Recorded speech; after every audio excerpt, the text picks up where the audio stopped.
അസ്സലാത്തു വസ്സലാമു അലൈക യാ സയ്യിദി യാ റസൂലല്ലാ സല്ലല്ലാഹു അലൈഹി വസല്ലം. ഇൻഷാ അല്ലാ, ഇന്ന് ഞാൻ പറയാൻ പോകുന്നത് ഒരു മുസ്ലിമിനെ സംബന്ധിച്ച് അല്ലെങ്കിൽ മനുഷ്യരെ സംബന്ധിച്ച് പറയുകയാണെങ്കിൽ കടം എന്ന് പറയുന്നത് നാം സ്വാഭാവികമായി മറ്റുള്ളവരിൽ നിന്നും നമ്മൾ വാങ്ങുന്നുണ്ട്, അല്ലെങ്കിൽ നമ്മൾ മറ്റുള്ളവർക്ക് കൊടുക്കുന്നുണ്ട്. അപ്പോൾ അത് ഏത് രീതിയിൽ കൊടുക്കലാണ് മുസ്ലിമിനെ സംബന്ധിച്ച് ഇസ്ലാമികപരമായിട്ട് നിയമം എന്നതിനെ കുറിച്ചിട്ടാണ് ഇൻഷാ അല്ലാ ഇന്ന് ഞാൻ പറയാൻ പോകുന്നത്. അള്ളാഹു സുബ്ഹാനഹു വ തആല സ്വീകരിക്കുമാറാകട്ടെ. ആമീൻ യാ റബ്ബൽ ആലമീൻ. ഇൻഷാ അല്ലാ.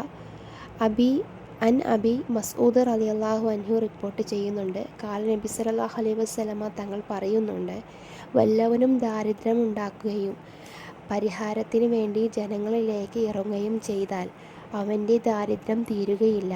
അതേസമയം അള്ളാഹുവിനോട് അവലാതി പറഞ്ഞാൽ ഒന്നെങ്കിൽ പെട്ടെന്ന് അല്ലെങ്കിൽ കുറച്ച് കഴിഞ്ഞ് അവൻ്റെ പരിഹാരം നൽകുമെന്നത് അത് തീർച്ച തന്നെയാണ് കേട്ടോ മുഹിബീങ്ങളെ. നമ്മളെയും അവനെയും പഠിച്ചത് ആരാണ്? റബ്ബാണ് അല്ലേ.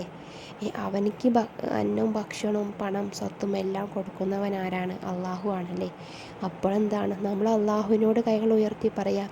അവൻ നമ്മൾ സഹായിക്കുന്നുണ്ടെങ്കിൽ അതിൻ്റെ പിന്നിൽ ആരാണ്? അള്ളാഹു ആണ്.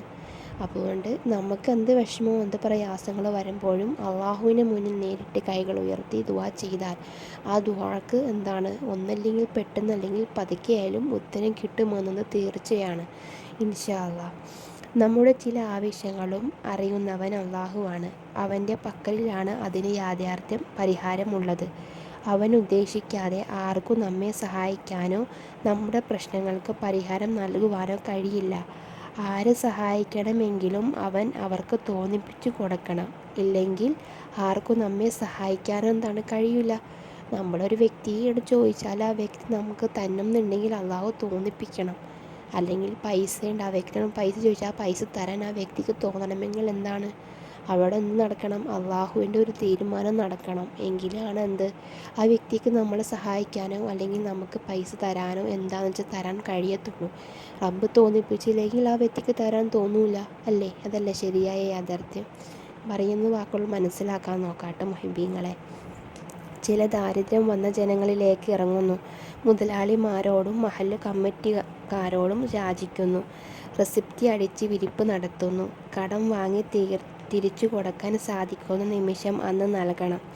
കൊടുക്കാതെ വിഷമിപ്പിക്കുന്നത് കുറ്റക്കാരാണ്. പറഞ്ഞ സമയത്ത് കടം വീട്ടാൻ സാധിക്കാതെ വന്നാൽ കാര്യം പറഞ്ഞിട്ട് ബോധ്യപ്പെടുത്തി അവധി നീട്ടിത്തരാൻ ആവശ്യപ്പെടണം. അതല്ല അതിൻ്റെ നിയമം. ഒരു വ്യക്തിയിൽ നിന്ന് നമ്മൾ കടം വാങ്ങിച്ചിട്ടുണ്ടെങ്കിൽ ഒന്നല്ലെങ്കിൽ അത് ഇന്ന സമയത്ത് ഡേറ്റിൽ കൊടുക്കുക, അല്ലെങ്കിൽ ഡേറ്റിൽ കൊടുക്കാൻ പറ്റിയില്ലെങ്കിൽ ആ വ്യക്തിയോട് പറഞ്ഞ് ഡേറ്റ് കൂട്ടി കൊടുക്കുക. അങ്ങനെയാണ് അതിൻ്റേതായ ഒരു രീതി എന്ന് പറയുന്നത്. അത് നീട്ടിക്കൊടുത്ത് അവൻ്റെ ആവശ്യം എന്താണോ ബുദ്ധിമുട്ട് മനസ്സിലാക്കിയിട്ട് ഡേറ്റ് കുറച്ച് നീട്ടിക്കൊടുക്കുകയാണ് ചെയ്യേണ്ടത് കേട്ടോ. ചിലർ കടം വാങ്ങിപ്പോകാൻ തിരിച്ചു കൊടുക്കുകയില്ല എന്ന് മാത്രവുമല്ല, ആളെ മാറി നടക്കുകയും ചെയ്യും. ഫോൺ വിളിച്ചാൽ എടുക്കുകയുമില്ല. അത് വലിയ തെറ്റാണ് കേട്ടോ മുഹിബീങ്ങളെ.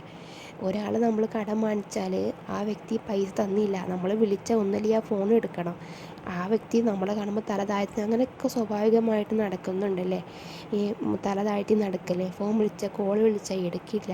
അതൊക്കെ വളരെ തെറ്റായ കാര്യമാണ്. ഒരു വ്യക്തി പൈസ തന്നാൽ അതിൻ്റെ ഡേറ്റിൽ കൊടുക്കുക, അല്ലെങ്കിൽ ആ ഡേറ്റിൽ കൊടുക്കാൻ പറ്റിയില്ലെങ്കിൽ ആ വ്യക്തിയോട് ഉടമയോട് പറയാൻ പറ്റില്ല, തരാൻ പറ്റില്ല, കുറച്ചും കൂടി ഡേറ്റ് നീട്ടി തരണമെന്ന് പറഞ്ഞ് ഡേറ്റ് നീട്ടിക്കൊണ്ടുപോയി ആ ഡേറ്റിൽ പിന്നെ കൊടുക്കാൻ ശ്രമിക്കുക. അതാണ് അതിൻ്റേതായ ഒരു മര്യാദ എന്ന് പറയുന്നത് കേട്ടോ. അതേപോലെ തന്നെ ഇനിയിപ്പോൾ തിരിച്ചടയ്ക്കാൻ കഴിയാതെ വിഷമിക്കുന്ന എന്ന് ബോധ്യപ്പെട്ടാൽ പൈസ കൊടുത്ത ആ വ്യക്തി തിരിച്ചടയ്ക്കാൻ വളരെ പ്രയാസമാണ് എങ്കിൽ അവധി നീട്ടിക്കൊടുക്കൽ വളരെ പുണ്യമാണ്.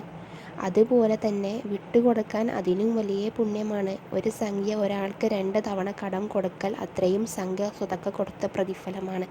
ആ വ്യക്തിക്ക് തീരെ പൈസ തരാൻ സാമ്പത്തികമായിട്ടും തകരാറാണെങ്കിൽ എന്താണ്, നീ ആ പൈസ എടുത്തു എനിക്ക് തിരിച്ചു തരണ്ട എന്ന് പറയലും വളരെ പുണ്യമുള്ള പ്രതിഫലം കിട്ടുന്ന കാര്യമാണ്. ആ വ്യക്തിക്ക് തിരിച്ചു തരാൻ കഴിയാത്ത ഒരു രീതിയാണ് എങ്കിൽ നമ്മളെന്താണ്, ക്ഷമിച്ച് പൈസ നീ എടുത്തു എനിക്ക് തിരിച്ചു തരണ്ട എന്ന് പറയാനുള്ള ആ ഒരു പറച്ചിൽ തന്നെ അല്ലാഹു തആല വളരെയേറിയ പ്രതിഫലം നമുക്ക് നൽകുമെന്നതാണ്.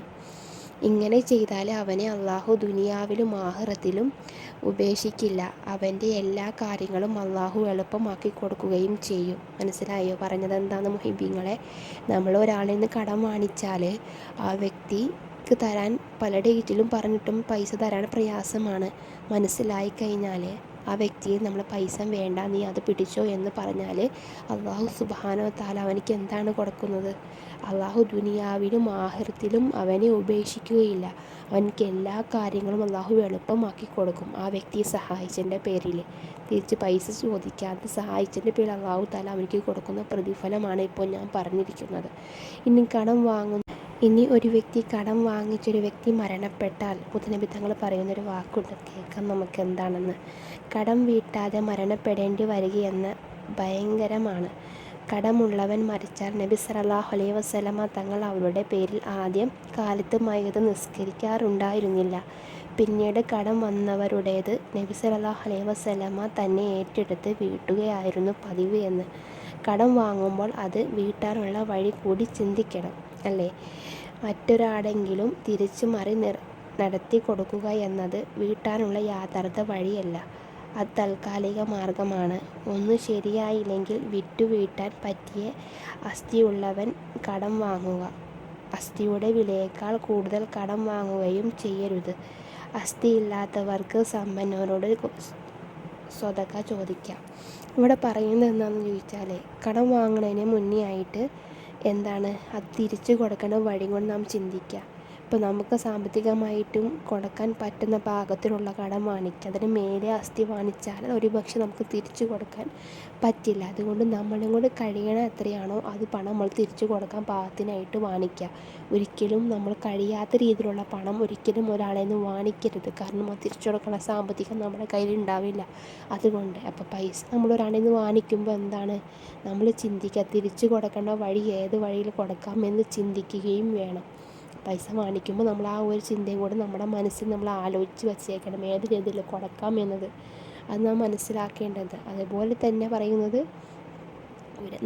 നമുക്ക് താങ്ങാൻ പറ്റുന്ന രീതിയിലുള്ള പൈസ വേണം ആ വ്യക്തിയിൽ നിന്നും കടം വാങ്ങിക്കുക. ഒരിക്കലും അതിന് മേലെ ആസ്തി അഥവാ മേലെ നമുക്ക് കഴിയാത്ത ഓവറായിട്ടുള്ള പൈസ ഒരു വ്യക്തിയിൽ നിന്നും വാങ്ങിക്കരുത്. കാരണം തിരിച്ചു കൊടുക്കാൻ സാമ്പത്തികമായി നമുക്ക് തകരാറുണ്ട്, അതുകൊണ്ട് കൊടുക്കാൻ പറ്റില്ല, നമുക്കതിനുള്ള കഴിവില്ല എങ്കിൽ അത്രയുള്ള പൈസ വാങ്ങരുത്. നമുക്ക് കഴിയണ അത്ര പൈസ നമ്മൾ ആ വ്യക്തിയിൽ നിന്നും വാങ്ങാൻ പാടുള്ളൂ എന്നതാണ്.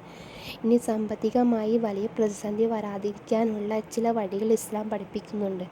ഒരു 6 കാര്യങ്ങൾ. അതെന്തൊക്കെയാണെന്ന് നമുക്ക് നോക്കാം. ഒന്നാമത്തത്, ആരോഗ്യമുള്ള സമയത്ത് അധ്വാനിക്കുക. 2, വരുമാനത്തിൽ ഒരു ഭാഗം മിച്ചം വയ്ക്കുക. 3, വരവിനനുസരിച്ച് മാത്രം ചിലവഴിക്കുക. 4, വീട്, വസ്ത്രം, വാഹനം, ഉപകരണങ്ങൾ എല്ലാം സ്വന്തം സാമ്പത്തിക നില അനുസരിച്ചാവുക. 5, എന്നും രാത്രി സൂറത്തുൽ വാഖിയ ഓതുക. ദിവസവും 100 സ്വലാത്തെങ്കിലും കൃത്യമായി ചൊല്ലുക. ഇങ്ങനെ 6 കാര്യങ്ങളാണ് സാമ്പത്തികം വലിയ പ്രതിസന്ധി വരാതിരിക്കാനുള്ള ചില വഴികളാണ്.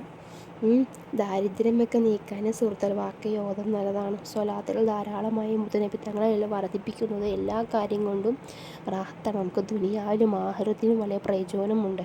അതുകൊണ്ട് തന്നെ ഇതെല്ലാം നാം ജീവിതത്തിൽ മുറുകെ പിടിക്കുക. അൽഹംദുലില്ലാഹ് റാഹത്തായിട്ട് ജീവിക്കാൻ നോക്കുക. അല്ലാഹു തആല എല്ലാം ഹൈറാക്കി തരും കേട്ടോ.